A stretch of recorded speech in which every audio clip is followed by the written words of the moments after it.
her out. And I think that those are important messages that are being left out. And the other thing is that there's only certain people that can deliver this message. There's very few people that can come and tell you what's on the other end of the drug game. There's a lot of people that will sell you the dreams of the cars, the houses, the women, the jewelry. I mean, like he said about William Roberts, he's running around telling people that he got this Rolls Royce, all this jewelry, all these fancy trips and everything that he's doing from selling drugs. Well, we all know that Def Jam is giving him that money. But for a young kid on the street who hasn't learned how to think for himself, he can get influenced by that. And that's basically what happened with Rick Ross, the real Rick Ross. That's how he got started selling drugs. Somebody came up to him and showed him half of the story. See, they didn't tell him the whole thing. And that's what I'm doing right now. I'm going around the country and I'm hoping that I can shed light to others. And maybe you may not need this, but maybe you may be able to tell somebody else, what happened. Because see, when I was growing up, I never learned how to read and write. I was 28 years old the first time that I ever read a book. And the book that I started off reading was law books. Because I was sitting in prison. I was put in situations where I had to get this information. Because my lawyer, I ran out of money, and my lawyer was no longer fighting my case the way I felt that it should be fought. And during that time, he gave me probably one of the most valuable things that I ever got before in my life. And I use that right now today in everything that I do. He told me that any time that somebody else wants something for you, more than you want it for yourself, that you're in trouble. What I took from that, because the day that he told me that, I went back to my cell, and I had became what I call a crime prevention while I was in prison. Because before, I really didn't think. Somebody told me something, it was somebody I trusted, I believed in, I just did it. But after being in prison, I started to think for myself. And I started to analyze everything that was said to me. I wanted to know why. So a lot of times we don't ask enough questions. We just go along with the flow. Everybody else is doing it, why not do it? And that's basically what happened to me. I was just going along with the flow.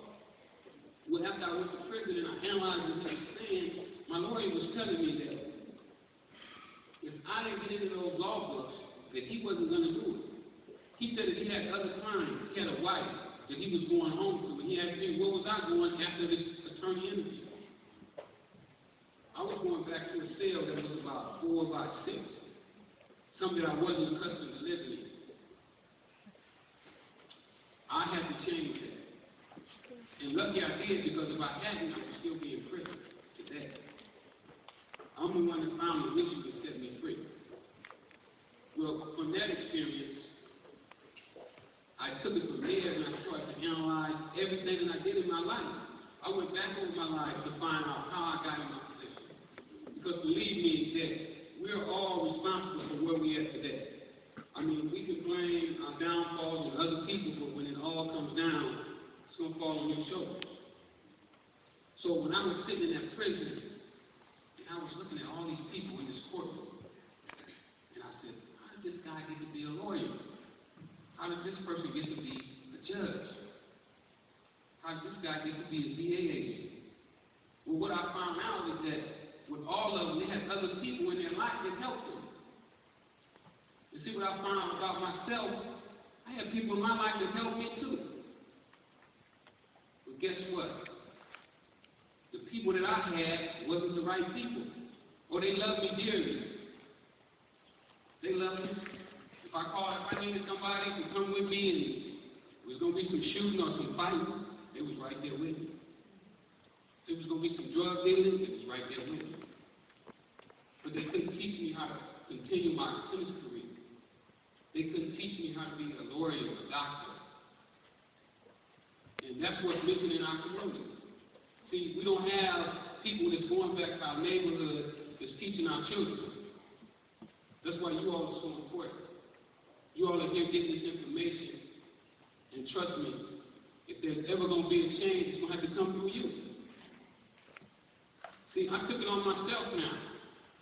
It's my job to go back into my community and bring this information that I've learned, because nobody else is going to do it. I mean, you've been in the community, you know that nobody goes back to the ghetto and share with these children the information that we know. These children don't know that being a doctor or being a lawyer, how much money they make. But on every corner you go, if somebody can teach them about selling drugs. If somebody can teach them how to cook up drugs. See, I didn't know how to work a scale. I didn't know what a gram was. I didn't know what a kilo was. I didn't know what an ounce was. I didn't know what a half ounce was, what a quarter ounce was. But they taught me. See, I thought that I was unteachable. They had me fooled. My community had beat me down so bad that I had low self-esteem of myself. I didn't know what it was that I could do with myself. And I fell into that trap. And so many of us fall into that same trap. Like right now, our rappers believe that all they can rap about is selling dope, pimping our women, and disrespecting. But it's up to us to let them know that we're not going to buy that stuff. If that's what you're going to talk about, we're not going to support it. Because if you support what he's saying, and if these youngsters see him doing so well, then they're going to think that it's cool. See, we got to make it where gangsterism ain't fashionable no more.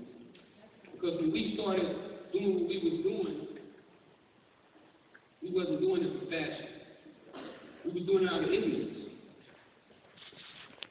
One of the things that I admired about Tookie, because he was one of my heroes before they killed him, was that he started to change. He had woke up.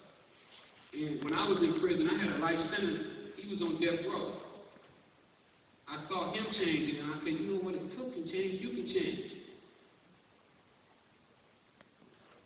And that's when I started my transformation. I started writing my book after I saw that he wrote a book. I started writing my movie script after I saw he wrote a movie script. So what I'm saying is so important for all of us, to start taking the initiative to better our communities. And when you all get this information that you get here, it's so important that you come back to our communities. It's so important. That's what I'm doing right now. And it ain't just about money. See, what I learned from my drug dealing was what a lot of people don't know about me. When I sold drugs, I just started selling drugs to make money. I started selling drugs to help a friend. I didn't even know there was no money in the drugs at first. Yeah, one of my friends, he needed some help. So I started helping him. And as I started to help him, I started to learn about what was going on in the business. I basically became a drug expert.